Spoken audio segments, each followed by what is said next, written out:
weerar gaadma ah oo ku bilowday qaraxyo ayaa al-shabaab waxa ay saaka aruurnimada hore ku qaadeen saldhig ciidamada dowladda iyo kuwa galmudug ay ku lahaayeen degmada camaara ee koonfurta gobolka mudug waxaana dagaal xoogan oo saacado socday ciidamada dowladda ay uga baxeen magaalada iyadoona kooxda al-shabaab ay saacado kooban la wareegeen gacan ku haynta degmada camaara khasaaraha ka dhashay dagaalkan ayaa ilaa iyo hadda si rasmi ah loo ogeyn balse wararka qaar ayaa sheegaya in 4 ruux ay ku dhinteen dagaalkan oo mid ka mid yahay sargaal ka tirsanaa ciidanka dowladda gaar ahaan gorgor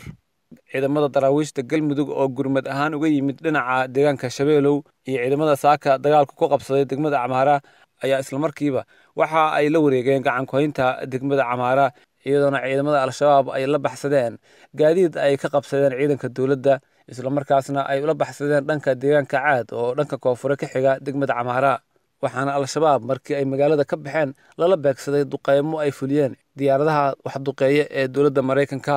halkaas oo lagu burburiyey gaadiid iyo hub ay kala soo fakadeen degmada camaara xaaladda deegaanka camaara ayaa hadda waxa ay tahay mid degan iyadoona ay gacanta ku hayaan ciidanka dowladda dagaalka ka socda koonfurta gobolka mudug ee u dhexeeya ururka al-shabaab iyo ciidamada dowladda soomaaliya ayaa hadda u muuqda in ay sii labalixaasanayaan iyadoona ciidamada dowladdu ay muddooyinka ugu dambeeyey guulo waaweyn ka gaarayeen dagaalka ka soconaya koonfurta gobolka mudug isla mar ahaantaana ay al-shabaab kala wareegeen deegaano dhowr ah oo ay ka mid tahay degmada camaara oo ay 2 asbuuc ka hor halkaasi ciidamada dowladdu la wareegeen cabdi xasan awowe v o s t v cadaado